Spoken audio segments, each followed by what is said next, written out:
जा रहे थे गुरुजी, तो उनकी चाल शांत थी, लेकिन आते समय इनकी चाल थोड़ा सा स्पीड बढ़ गई है।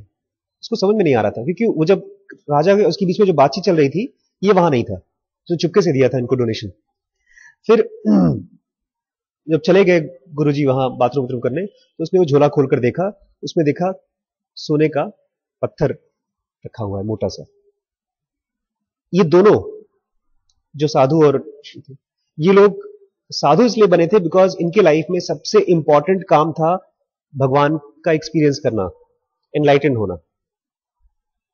शिष्य भी बहुत एडवांस था, उसने उनके आने से पहले ही वो पत्थर तो निकालकर कुएं में फेंक दिया, सोने का पत्थर कुएं में फेंक दिया, और तकरीबन उतने ही वजन का एक दूसरा पत्थर ला करके उसके अंदर डाल दिया और लपेट के रख दिया।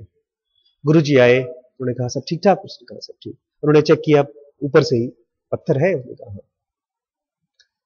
फिर आराम करके वो लोग निकल लिए, और स्पीड वैसी की वैसी थी गुरुजी की। जब वहां पहुंचे, जब आश्रम में उसको खोला बैग को, तो देखा तो पत्थर गायब। पहले तो उनको गुस्सा आया, उसके बाद खूब जोर से हंसे, और फिर शिष्य भी खूब जोर से हंसा। उसने कहा बहुत बढ़िया, बहुत थैंक यू करके उसको बोला। उसने कहा समझ गए आप? उसने कहा क्या समझे? तो उन्होंने बताया कि जब तक राजा के यहां से कुएं तक हम लोग आए थे, तो मैं मान सकता हूं कि मेरी स्पीड सोने की वजह से थी, गोल्ड की वजह से, जो गोल्ड मेरे बैग में है। लेकिन जब वो गोल्ड कुएं में तुमने फेंक दिया, और वहां से लेकर आश्रम तक जब मैं आया, तो मेरे बैग में गोल्ड नहीं था। वो गोल्ड कहां था? मेरे अवेलेबिलिटी बायस में, यहां था। और इसी चीज को हम लोग बोलते हैं अवेलेबिलिटी बायस। इस तरह के ढेर सारे सोने थॉट्स हमारे गोल्ड की तरह ही है। किस थॉट को हम कितनी बार दिन में बार बार लाते हैं, उसको रखते हैं, इसी पर डिपेंड करता है कि हम अपने कैरेक्टर के कितने स्ट्रांग होते हैं। कोई हमसे कहता है कि प्रॉमिस करो अगले एग्जाम में तुम खूब अच्छे नंबर लाओगे, उस प्रॉमिस का कोई मतलब नहीं बनता, क्योंकि अभी हमारे ब्रेन में उतने ढेर सारे मैथ्स के लिए पॉजिटिव थॉट्स और इमोशंस नहीं है। क्योंकि जब तक आपके मन में किसी भी सब्जेक्ट को पढ़ने के लिए या काम को करने के लिए ढेर सारे इमोशंस नहीं है, और वो भी पॉजिटिव, आप उस काम को कर ही नहीं सकते। जैसे उस किताब को खोलेंगे या उस एक्टिविटी को चालू करेंगे, आपके मन में एक तरह की ड्रेनेज चालू हो जाएगी।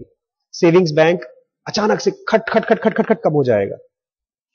जैसे आजकल स्मार्टफोन हम लोग यूज करते हैं ना, ड्रेनेज मतलब होता है पानी का रिसाव।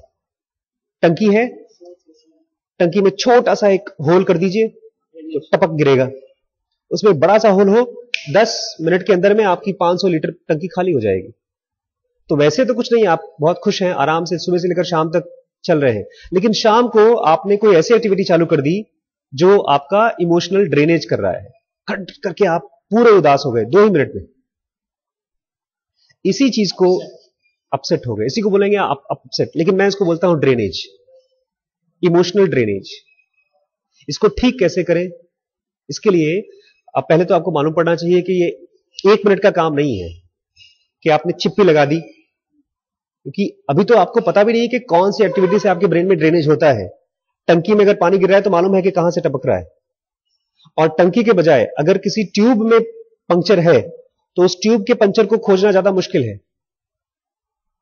उसमें आपको पहले हवा भरना पड़ता है, नहीं टायर जो चाहे साइकिल का चाहे कार का, उसको फिर पानी में डालना पड़ता है, उसके बुलबुले निकल के आते हैं, उससे मालूम पड़ता है। तो उससे थोड़ा मुश्किल ये है, और इससे भी ज्यादा मुश्किल हमारे ब्रेन के ड्रेनेज को चेक करना है। और एक बड़ी खतरनाक चीज ये है कि जब हमारे ब्रेन में जब ड्रेनेज होता है, तब हमको मालूम नहीं पड़ता वो ड्रेनेज है, हमको लगता है वो तो हम ही हैं। जब मुझे गुस्सा आता है तो ये मुझे नहीं मालूम पड़ता कि मेरे ब्रेन का ड्रेनेज है, हमको ये लगता है कि इस बंदे ने मेरे साथ इतना गलत किया इसलिए मुझे गुस्सा आया। उसको नहीं मालूम पड़ता इस बंदे ने सुई का काम किया है, फुस मारा, और अब मेरे ब्रेन में से ढेर सारे थॉट्स और इमोशन निकल के आ रहे हैं। तो इसको रोकने का काम कम से कम 3-4 साल का है। और यही चीज मुझे मालूम पड़ी थी आज से 7-8 साल पहले कि बुक्स जो है वो ब्रेन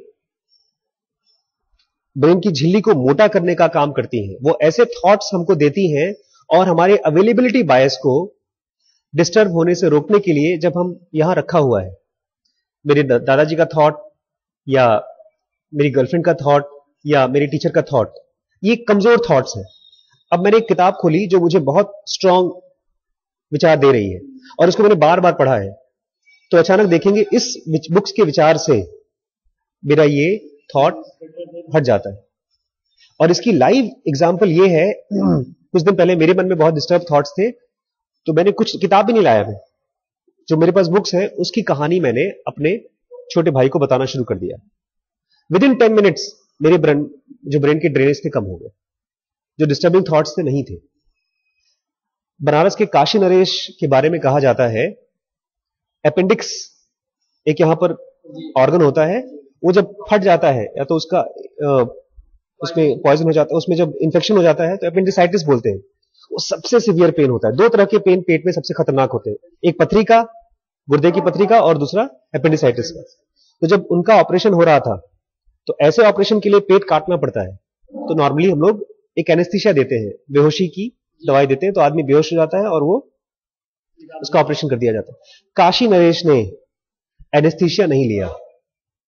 उनका भगवत गीता के साथ इतना ज्यादा इमोशनल अटैचमेंट था कि वो पढ़ते थे तो अपने ट्रांस में चले जाते थे। उनके ब्रेन में खाली कृष्ण और वो सबके थॉट्स आते थे, बॉडी भी भूल जाते थे। पूरा ऑपरेशन उन्होंने केवल किताब खोल करके, भगवत गीता कोई आदमी पढ़ रहा था, सुन रहे थे आंख बंद करके, उनका ऑपरेशन हो गया, उनको पता भी नहीं चला। अभी वहां तक पहुंचने में टाइम लगेगा, लेकिन उससे बहुत पहले हम लोग अपने सेविंग्स बैंक के अकाउंट में इस बुक्स के जरिए, जो हमारे पास 5 बुक्स हैं और बल्कि और 3 बुक्स आने वाली हैं, हम ब्रेन में ऐसे इमोशंस और ऐसे थॉट्स डालेंगे जो आपके कंसंट्रेशन को और आपके कैरेक्टर को स्ट्रांग करती जाएगी।